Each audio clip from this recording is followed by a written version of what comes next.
Hey guys, Damien here. I got a really quick video. I wanted to share with you a little experience that I had with Blogger.com.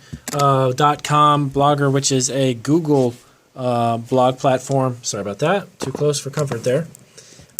So yes, I went ahead and created a blog really quick. I did one to promote our company, to talk about candies, talk about what we do.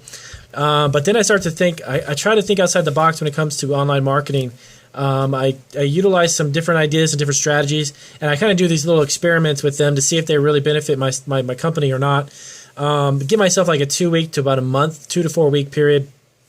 If I don't see anything, any changes, any positive motion or movement forward with sales, I just kind of kick it to the curb and I try something different.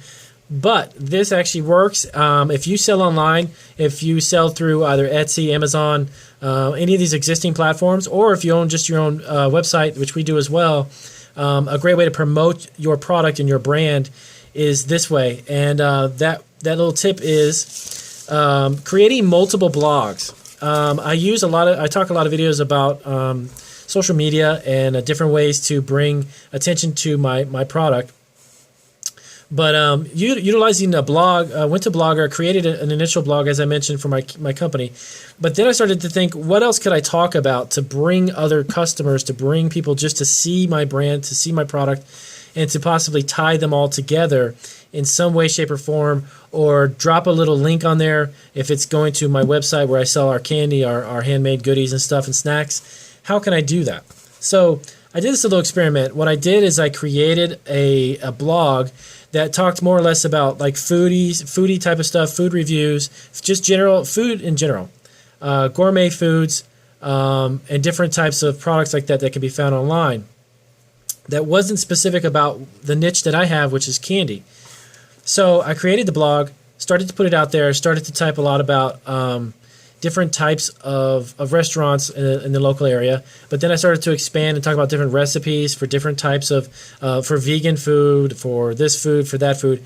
So what I wanted to do was just to see if I could attract additional views to that blog. And within that blog, started to throw some links to our website for candies and links to different things. So a couple weeks went by.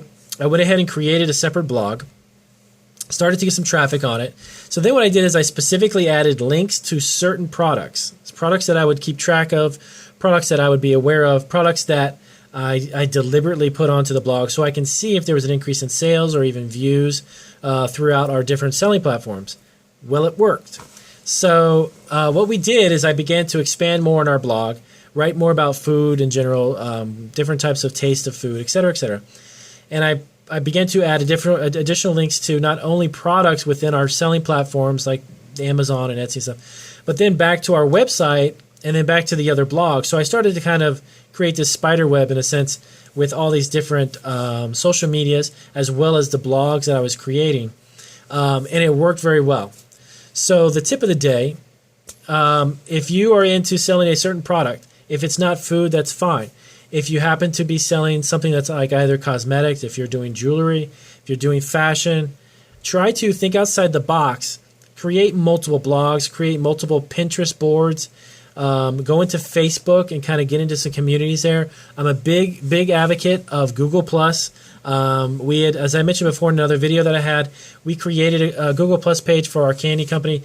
In a matter of 4 months, we're up to almost 50,000 views just with Google+. Now, I see that as 50,000 potential customers who will bring me more sales. And it works. It does. So just some really creative ways to use social media instead of just creating one like Facebook page, creating one Google Plus page. Try to think of other ways that you can use the same platform to draw customers in.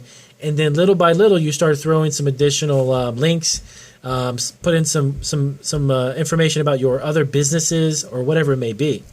Try to think outside the box. I hope you liked the video. Subscribe to our channel. I've got dozens of other videos to show you how to grow a business from nothing to something. Thanks, guys.